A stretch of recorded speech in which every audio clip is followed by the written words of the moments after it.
Muita gente veio ontem aqui me pedir para comentar uma discussão que ocorreu ontem no Morning Show relacionada a um artigo do Padilha, do José Padilha, que é o diretor da série Mecanismo da Netflix, que é o diretor Tropa de Elite, e ele, o José Padilha, ele se desencantou agora recentemente, né? Algum tempo atrás ele escreveu um artigo para a Folha questionando o Moro e o pacote anticrime dele, e agora, essa semana, ele publicou outro artigo que se chama Manadas de WhatsApp, no qual ele expressa também indignação com relação a essas oposições extremadas e como as pessoas são incapazes de olhar para fora do seu próprio universo, própria bolha, e são incapazes de criticar também a própria bolha delas. Ou seja, você é obrigado a comprar pacotes fechados ideológicos, e se você criticar um ponto de qualquer um desses extremos políticos, ideológicos, você já se torna um inimigo desse grupo. Então ele compara, por um lado, o lulopetismo e ele compara, por outro lado, o bolsonarismo. A discussão se deu no Morning Show, em primeiro lugar, porque o Edgar disse que concordava com o texto em todos os aspectos, com todas as vírgulas, todos os pontos, e depois, evidentemente, o Caio Coppola se sentiu ofendido porque ele acha que não dá para comparar o bolsonarismo ao lulopetismo. Primeiro que falar um pouquinho sobre o texto aqui. O texto é interessante, é bom, realmente expressa alguns pontos aí que a gente observa, né? De como as pessoas se fecham em suas bolhas ideológicas de fato, e não apenas no petismo, não apenas no bolsonarismo, mas também em outras bolhas ideológicas, do qual, se você discordar uma vírgula, você já se torna um inimigo mortal dessas pessoas. Você vê em outros grupos também, não é exclusividade do petismo nem do bolsonarismo. Há grupos que são um pouco mais tolerantes com a divergência, mas há grupos que são completamente fechados e do qual você não pode discordar, porque senão você se torna inimigo e passa a ser perseguido. O que os bolsonaristas e o Olavi estão descobrindo agora é que eles também são vítimas do próprio radicalismo do seu lado. Então tem vários relatos agora de pessoas de direita, ou ex-olavistas, ou ex-bolsonaristas, que passam a questionar certas medidas do Bolsonaro, do Olavo de Carvalho, e se tornam alvo de ataques virtuais, de milícias virtuais também. Isso tem ocorrido. Tem havido rachas na direita agora por causa disso, de pessoas que questionaram certas medidas e que foram atacados violentamente na internet por essas pessoas, por esses grupos. Então, de fato, você vê realmente uma radicalização de pensamento que é fruto da polarização política no Brasil, desse extremismo de posições, de um certo fanatismo emocional em torno de políticos, em torno de figuras públicas, em torno de partidos, que não é muito saudável, ao meu ver. Mas também não é exclusividade do Brasil. Você vê também esse processo de radicalização, de polarização em outros países do mundo e que afeta de grande maneira prejudicial às democracias pelo mundo. Então o texto é bom, eu não concordo 100% com ele, diferente do Edgar, eu não assino embaixo toda a linha, toda a vírgula. E tem um ponto aqui em particular que eu acho que o Padilha erra feio quando ele põe em oposição racionalidade versus desonestidade intelectual. Que o oposto de racionalidade é desonestidade intelectual. Isso não é verdade, isso é equivocado. Na verdade, o oposto de racionalidade é a irracionalidade, ou obscurantismo, o delírio. Então você tem um discurso racional, plausível, fundado nos fatos, na realidade, e o contrário disso é um discurso delirante. É um discurso que não se funda nos fatos, nem em argumentos racionais, nem na ciência, nem no conhecimento consolidado, mas sim em devaneios, mas sim em sandices. Então, o contrário de racionalidade não é desonestidade intelectual, é a irracionalidade. O contrário de desonestidade intelectual é a honestidade intelectual. E não distorcer os dados, as estatísticas, as informações para se encaixar na sua narrativa. A desonestidade intelectual que faz o Caio Coppola, por exemplo. Quando há uma crítica, por exemplo, ao Bolsonaro, o Caio Coppola sempre pega esse gancho da crítica ao Bolsonaro para poder atacar a esquerda e botar a culpa no PT, no Lula ou nas esquerdas como um todo. Ele é incapaz de confrontar o problema do bolsonarismo ou do Bolsonaro, sempre tem que jogar a bola para o outro lado. Sempre tentando justificar o injustificável, como ele fez, por exemplo, com o Golden Shower do Bolsonaro. Ao invés de confrontar o absurdo de um presidente da República republicando no Twitter uma imagem vulgar, uma imagem de atentado ao pudor, não, ele vai lá e joga a culpa na esquerda. Sabe, é uma coisa assim, sempre distorcendo, sempre manipulando aquilo ali para evitar confrontar o fato. E no ponto do texto do Padilha, ele fala de Wittgenstein sem explicar exatamente qual é a relação do filósofo com o texto dele. Não ficou muito claro ali naquele ponto. E parece que virou moda agora citar o Wittgenstein, porque é um filósofo de difícil compreensão, com um texto bastante árido e que nem todo mundo compreende. Às vezes alunos de filosofia têm que reler várias e várias vezes aquele texto, ter texto de suporte para compreender o Wittgenstein, porque não é um filósofo fácil e parece que virou moda agora. É o tipo de autor que 99,9% das pessoas não leu e nunca vai ler. E vale lembrar também que o chanceler Ernesto Araújo citou Wittgenstein em um de seus textos e foi destruído em um artigo do Benjamin Moser, que mostra que o chanceler Ernesto Araújo não compreendeu nada de Wittgenstein. Então, assim, parece que é moda agora citar Wittgenstein, não sei se as pessoas têm realmente a leitura, sabem realmente a que se refere. A discussão fica quente nesse vídeo aí do Morning Show a partir de 12 minutos e 29, que é depois quando o Caio Coppola começa a dizer que o texto do Padilha é ruim, E o Edgar responde aqui que tem que parar de passar pano pro Bolsonaro. Peraí, vamos olhar com um pouco de distanciamento das coisas. Fora da paixão, sem elocubrar termos técnicos para tentar criar uma cortina de fumaça num argumento que tá todo mundo vendo e escancarado. Ele diz aqui, sem elocubrar termos técnicos para tentar criar uma cortina de fumaça. E aqui ele faz uma crítica explícita ao malabarismo teórico, ao malabarismo conceitual que o Caio Coppola faz no programa, né? Usando palavras difíceis que as pessoas normais não compreendem e que às vezes não faz nem sentido na fala do Caio Coppola, para mostrar como se ele fosse um intelectual, o sábio da montanha e que sabe de tudo. E daí em 13 minutos e 3, como resposta, o Caio Coppola apresenta dados dos 3 primeiros meses do governo Bolsonaro. E eu consigo acrescentar mais dados preliminares dos primeiros meses do governo Bolsonaro. Teve uma redução de 25%, 25%, 1/4 no número de homicídios em janeiro e fevereiro de 2019. E fala sobre a redução da criminalidade nesse ponto. E aqui você tem um exemplo claro da desonestidade intelectual do Caio Coppola. Porque ele pega dados de 3 meses do governo Bolsonaro, que não são responsabilidade do Bolsonaro, obviamente. É claramente que em 3 meses você não vai ter uma redução drástica de criminalidade, porque o Bolsonaro não fez nada, só fez confusão. E se ele quiser comprar, de fato, que a redução dos homicídios no Brasil no começo do ano são devidos a atos do Bolsonaro, ele também vai ter que comprar que 13 milhões de desempregados no Brasil também são culpa do Bolsonaro, que o Brasil entrando novamente em recessão também é culpa do Bolsonaro, que o dólar quase R$4 também é culpa do Bolsonaro. Você não pode comprar parte da coisa que é boa e deixar de fora o que é ruim. Se você quer botar na conta do Bolsonaro coisas boas, põe também coisas ruins de governos anteriores.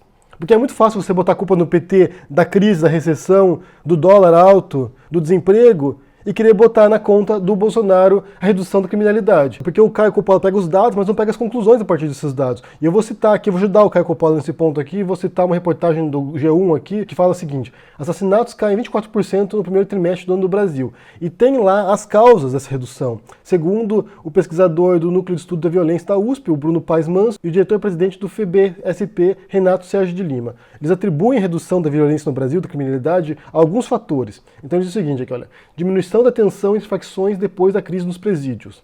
Mais instrumentos para atuar no comando das facções.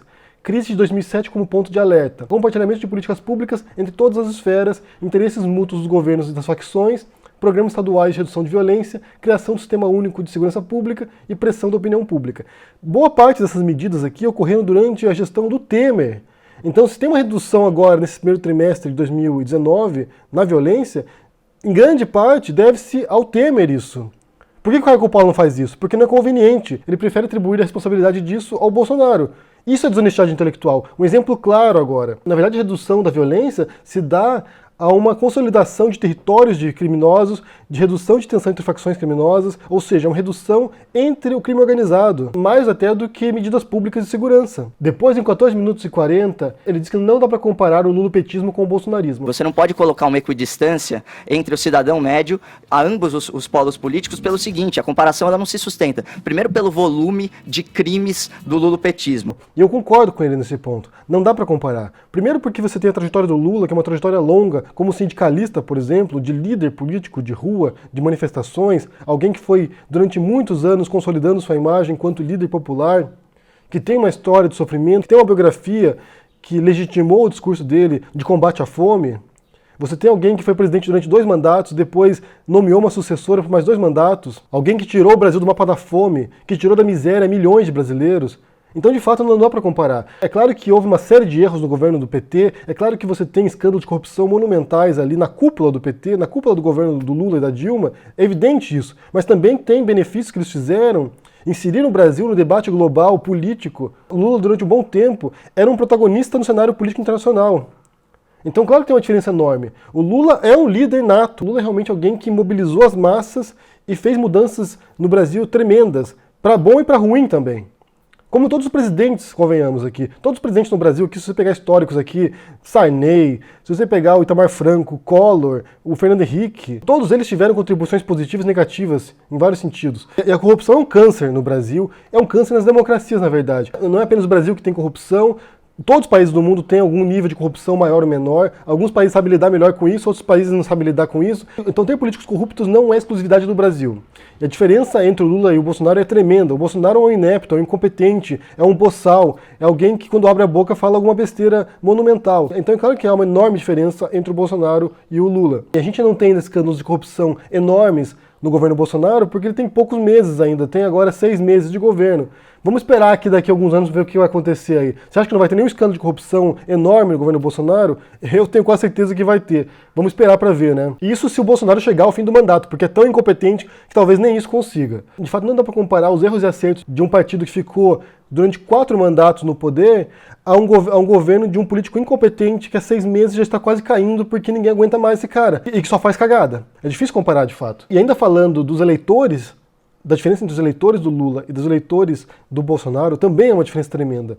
Eu posso dizer isso por experiência própria, em termos de comentários que eu recebo aqui. Essa aqui é uma experiência individual e particular, mas quando eu recebo comentários de bolsonaristas, por exemplo, geralmente são insultos, são xingamentos e ameaças de morte. Quando eu recebo comentários de petistas, de lulistas, quando eles querem explicar uma coisa, você tem textões aqui de 5, 6 parágrafos para poder defender a posição deles. Então, intelectualmente, também é um abismo enorme entre os lulistas e os bolsonaristas. Em 15 minutos e 47, o Caio Coppola diz o seguinte: a direita ela sempre vai prezar pela realidade e a esquerda sempre vai prezar pela emoção, pela narrativa, pelo discurso hegemônico. Depois, porque existe aí uma distinção fundamental de valores até do ponto de vista ideológico. No campo ideológico, a direita ela sempre vai prezar pela realidade, a esquerda vai trabalhar com emoção, com narrativa, com discurso hegemônico. E aqui, mais uma vez, ele está sendo desonesto intelectualmente, porque ele se apresenta como um especialista em marketing político, ou seja, alguém que trabalhou em marketing político, então ele sabe muito bem, muito melhor do que eu até, que o Bolsonaro e o Trump também se elegeram explorando as emoções das pessoas, explorando o medo das pessoas, a intolerância delas, o ódio dessas pessoas. Então, se tem alguém que realmente preza pela emoção, pela narrativa, não é a esquerda necessariamente, mas sim a direita, a extrema-direita pelo mundo agora. Bolsonaro e Trump usaram um discurso boçal e banalizado e simplificado para convencer as pessoas que, se votarem, por exemplo, no Haddad, que o Brasil viraria uma Venezuela. E o Caio Coppola faz parte desse processo de imbecilização das pessoas também. Embora ele use uma retórica e um palavreado refinado e erudito, a mensagem dele é simplificadora. Ele tem uma mensagem simplificadora. A direita é boa, a direita é pura, a esquerda é impura, a esquerda é má. É mau caráter. Ele faz isso constantemente, que eu já vi isso várias vezes. Ele dizer que a direita vai prezar pela realidade... Cara, isso é uma piada, não é possível, isso é uma piada. Vamos mostrar alguns exemplos aqui da direita prezando pela racionalidade e pela verdade e pelos fatos e pela realidade. Vamos ver aqui. Você veja, a Pepsi Cola está usando células de fetos abortados, né, como adoçante nos refrigerantes. Você sabia que Stalin recebeu 2 vezes o Nobel da Paz? Agora, o parlamento francês legalizou oficialmente a pedofilia, anulando qualquer idade de consentimento sexual para as crianças. Aí agora a princesa do Frozen vai voltar para acordar a Bela Adormecida com um beijo gay. Entre esse material, Boni, estava esse livro lá, Boni. Então, pai que tenha filho na sala agora, retira o filho da sala, para ele não ver isso aqui. Se bem que na biblioteca das escolas públicas tem. Olha só, não, vou não mostrar. mostrar se as crianças não... Não, mas é um livro escolar, é para criança. O senhor propõe para resgatar a dívida da escravidão, deputado. Mas que dívida? Eu nunca escravizei ninguém na minha vida. Não, o senhor não, mas o país escravizou. Olha só. Se for ver a história realmente, o português nem pisava na África, eram os próprios negros que entregavam os escravos no... Não, pisava, pelo amor de Deus. Não, o fator determinante para a criminalidade é índole pessoal, ainda é livre-arbítrio. Se vocês fizerem uma pesquisa rápida na internet, vocês verão que a destruição que, por exemplo, a masturbação causa no intelecto. Tá? Isso são pesquisas feitas, né?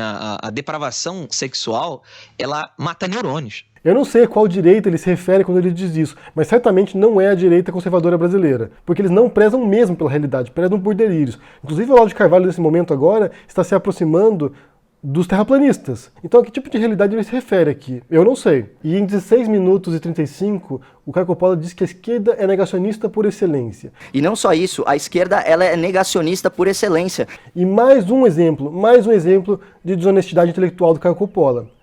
Primeiro porque ele tenta reduzir, mais uma vez com o discurso simplificador, toda uma ala político-ideológica como se fosse o petismo, como se fosse unificado, como se fosse um único pensamento. E não é.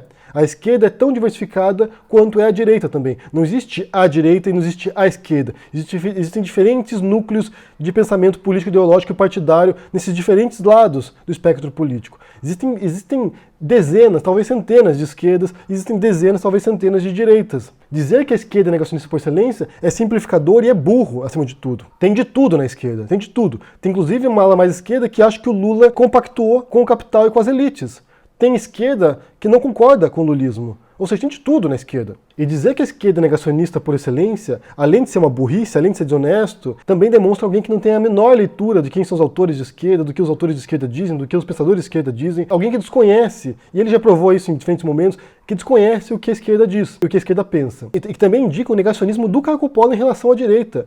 Porque hoje em dia, quem nega o Holocausto, por exemplo, quem nega que o nazismo era um movimento de extrema-direita, ou com ideais de extrema-direita, quem nega a ciência, como eu disse agora, você tem o Olavo de Carvalho se aproximando dos terraplanistas, negando um fato científico. Quem é anti-vacina, quem nega a repressão da ditadura, ou que afirma que a ditadura foi uma dita branda, quem nega o terrível legado escravagista das Américas, quem nega os massacres indígenas dos colonizadores nas Américas também, quem nega o passado de violência do cristianismo, não é a esquerda, mas sim os conservadores brasileiros. Ou seja, nesses quesitos aqui, os negacionistas são a direita. Ou uma parte da direita, uma ala da direita. Uma grande parte da direita brasileira, da extrema-direita brasileira, é completamente negacionista histórica. Inclusive, esses negacionistas históricos aí, alguns deles são amiguinhos pessoais do Caio Coppola. Esse tipo de comentário que ele fez nesse vídeo aqui, né, nessa discussão agora no Morning Show, demonstra a cegueira ideológica no qual o Caio Coppola entrou agora. Ele é incapaz de ver quão negacionista o lado dele é, em vários sentidos. Ele, inclusive, vai no programa aí do Morning Show dizer falas que são negacionistas históricas. Ele é um que apela para o emocional das pessoas. Ele é alguém que apela para uma desonestidade intelectual tremenda, tirando a culpa dos erros do Bolsonaro, jogando para a esquerda e atribuindo ao Bolsonaro acertos que foram de gestões anteriores. Isso é desonestidade intelectual. E, de fato, não dá para comparar o lulopetismo ao bolsonarismo por várias razões, e uma delas justamente a sandice da retórica dos bolsonaristas. Que eles são malucos de fato. Você tem aqui, sabe, falas que não tem nenhum contato com a realidade. Então ele falar que a direita preza pela realidade, além de ser absurda, principalmente quando a gente fala de alguns segmentos da direita que são mais extremistas e do qual o Caio Coppola faz parte, além de ser absurdo, isso aí é cômico. É cômico, é ridículo, é patético. É alguém que é simplesmente incapaz de olhar o próprio umbigo e ver realmente o nível de sandice dos influenciadores que fazem parte do grupo do Caio Coppola. Como o Bernardo Kister, por exemplo, aqui, que é amigo do Caio Coppola. Ele está cego, ele está ideologicamente cego agora. E quer se passar e quer se apresentar como alguém que questiona a realidade, que é capaz de ter uma leitura precisa do mundo. Não, ele não tem uma leitura precisa do mundo. Ele tem uma leitura bitolada do mundo. E desonesta também. Principalmente desonesta. Inclusive aqui nesse vídeo eu mostrei alguns pontos no interior desse debate de como ele foi desonesto intelectualmente. De como ele não foi fiel à realidade e aos fatos. Então é isso. Vou deixar na descrição para vocês aqui o artigo do Padilha para vocês lerem. Vou deixar também o vídeo do Morning Show para vocês assistirem, vendo o debate na íntegra aí que aconteceu nesse trecho do programa. Também vou deixar o artigo do G1 sobre a redução da violência e as causas atribuídas a isso. E é isso, gente. Realmente, assim, esse é o nível da direita conservadora brasileira. Eles são malucos. Eles realmente têm problemas de percepção da realidade, vivem num mundo de delírio. E querem atribuir a falta de contato com o mundo real a um grupo inteiro de esquerda que é totalmente plural e diversificado e que eles preferem simplificar para criar esse inimigo ideal deles, né? Esse inimigo que deve ser combatido e destruído. Eu quero saber se vocês viram isso ontem e o que vocês pensam sobre essas questões aqui envolvendo desonestidade intelectual, envolvendo a retórica da esquerda e da direita. O que vocês pensam sobre isso? Deixa no comentário aqui embaixo, deixa o joinha, assina o canal, ajuda no Apoia, a gente se vê por aí. Abraço e até mais. Tchau!